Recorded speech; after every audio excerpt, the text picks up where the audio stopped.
6ஆம் வகுப்பில் பண்டைய தமிழ் நகரங்கள் தமிழ் சமூகத்தில் ஒரு டாப்பிக்கில் இந்த 6ஆம் வகுப்பில் இருக்க இந்த பகுதி டாபிக் வரும்.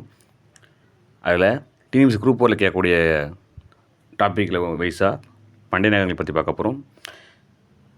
ஒரு ஷார்ட்டாக உலகில் பழமையான நாகரிகம் அதான் பண்டைய நாகரிகம், தொன்மையான நாகரிகம் அப்படிம்பாங்க. அந்த பழமையான நாகரிகம் தொன்மையான நாகரிகம் சொல்கிறனால அது பழமையான நாகரிகம்.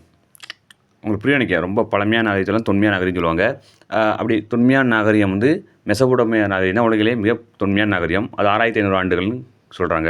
அதே போல் இந்தியாவில் 2 நகரம் இருக்குதுன்னு சொல்கிறாங்க, ஹரப்பா, மொஹஞ்சதாரோ.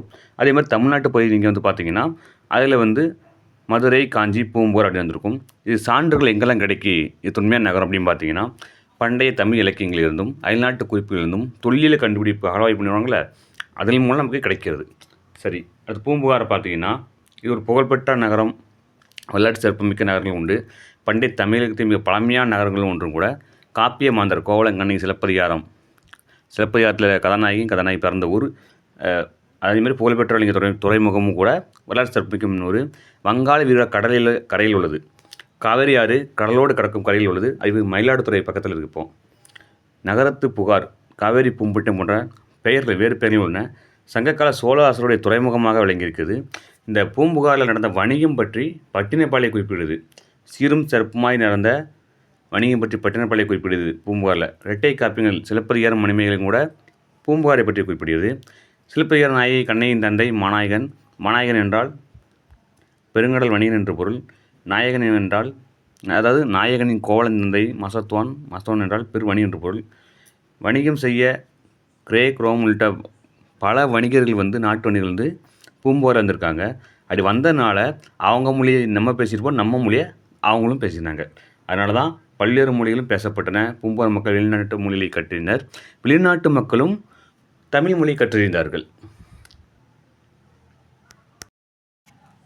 அயல்நாட்டவர் தமிழ் மொழியை கற்றனர். பூம்புகார் மக்கள் நேர்மையான வணிகத்திற்கு புகழ்பெற்றனர். நேர்மைக்கும் நாணயத்திற்கும் புகழ்பெற்றனர். மிக சரியான விலைக்கு பொருட்களை விற்றனர். கூடுதலாக பொருளை நம்ம விற்றோம்னா அது தவறான செயல் அப்படின்னு, அது பாவம் என கருதினால் தவறான செயல் கருதினர் என இவற்றெல்லாம் பட்டினப்பாலை குறிப்பிடுகிறது.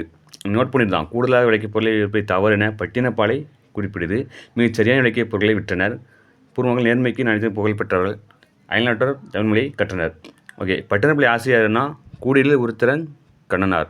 இவர் 2ஆம் நூற்றாண்டை சேர்ந்தவர். இதன் மூலம் பூம்புகார் எவ்வளோ பழமையான நம்ம தெரிஞ்சுக்கலாம். ஓகே, இப்போ என்னென்ன வணிகம் பார்த்தீங்கன்னா கடல்லேருந்து குதிரை இறக்குமதி பண்ணியிருக்காங்க. தரை வழியாக கருமிளகத்தை இறக்குமதி பண்ணியிருக்காங்க. வடமலையிலிருந்து தங்கம் இறக்குமதி பண்ணி அதை மெருகூட்டப்பட்டு மீண்டும் அயல்நாட்டிற்கு அதை ஏற்றுமதி பண்ணியிருக்காங்க. மேற்கு தொடர்ச்சி மலையிலிருந்து சந்தனம் இறக்குமதி பண்ணியிருக்காங்க. கிழக்கு பகுதியிலிருந்து பவளம், ஈழத்திலிருந்து உணவுப் பொருட்கள் தவறான ஸ்பெல்லிங் மிஸ்டேக்கில் உணவுப் பொருள், உறவு கிடையாது, உணவுப் பொருளும் இறக்குமதி செய்யப்பட்டன.